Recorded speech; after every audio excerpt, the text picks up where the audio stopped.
Hi everyone, this is John Luka, and I wanted to share this experience with you. It's a little loud. I'm in a bus, and I'm in Malawi, the warm part, the heart of Africa. The warm heart of Africa is called. And so I've been here for 4 days now, and I came here for a spiritual revival. This is the right word to say it. I met with my father in the Lord, Prophet Shepherd Bushiri, Prophet Yuba the Angel.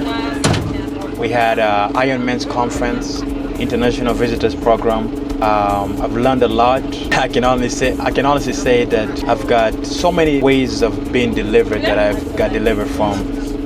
I can say some of the deliverance, or some of the deliverance that I can say is the deliverance from ignorance. Okay, freedom from ignorance. And from the Iron Man's Conference, it was amazing.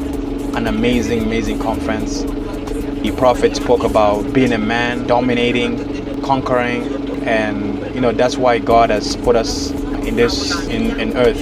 At least the book of Genesis talks about the purpose of us human beings, and why God has put us here to rule and to dominate. And so there's so many different there's so much noises here, different people in the bus. I hope you can hear me well. But I just wanted to show you around quick. I'm at the Golden Peacock Hotel, and I'm gonna show you back. I'm gonna show you a little bit of how the city and everything looks like. Now, I want to tell you this. I was born and raised in Uganda, and coming back here, it's such an humbling experience where you see where you come from and other people that are still here living the kind of life that you used to live, and where I am now in life. And all I can say is God is good. All I can say is God is good.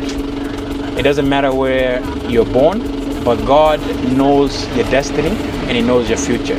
And some of my goals in the future is to be able to come back here, not particularly Malawi, it could be, but maybe Uganda, South Sudan. My parents was originally from South Sudan, born and raised in Uganda. And for me, when I always talk to people, I say that, this is home, even though I've been in America for over 20 years. And so I'm just documenting this so that, I can just share the experience with everybody.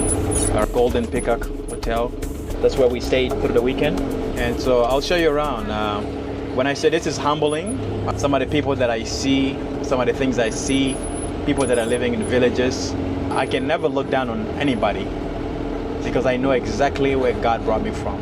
And so let's continue to go. This is where the conferences took place.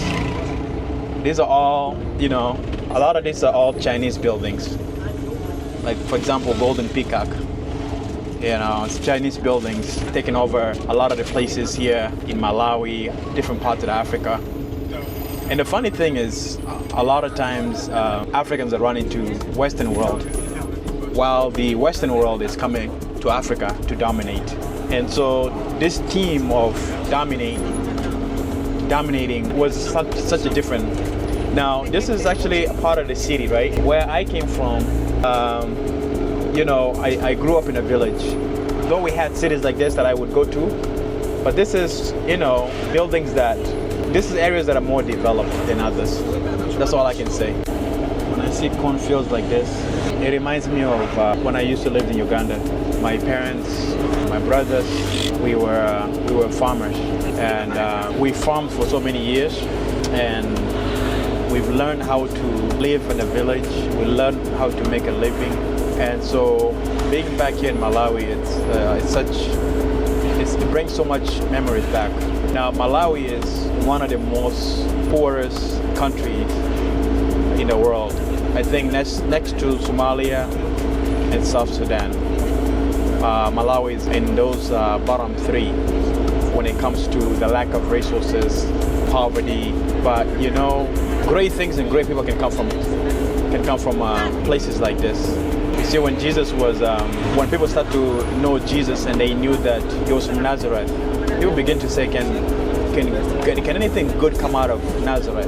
And I'm in Malawi today because You know, my father in the Lord is from Malawi, and he has millions and followers all over the world.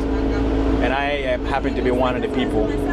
I've met him in New York in 2016, 2017, and through the ministry, my life has changed. I'm a pastor, an associate pastor at the church in our branch in Maine. And more than that, I'm also a leader in the USA. And so, you know, just to tell you that I mentioned earlier that it doesn't matter where you're born.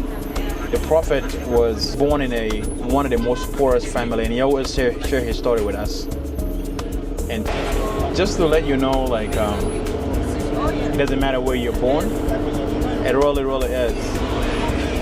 It all depends on how much you trust God. 29:11, for I know the future that I have for you. Plans that I have for you, plans to prosper you and plans not to harm you. And so many great people come from places like this. When I say places like third world country that is almost basically the poorest country. And a man of God can come from there who is now very wealthy through business, through growth. But we must eliminate all kinds of excuses so that you see that somebody who is coming from a place like this and they can make it. And how about you? Why can't you make it? So yeah, at the same time, I'm used to the microwave world, you know, living a life in America. So whenever I come here, it's a lot of struggle because you're trying to adapt to this world. It's not like America. That is not in the developed countries where things are microwave world. And so I'm excited to share this experience with you. I hope you like what I'm sharing with you, and I hope you're getting something out of it.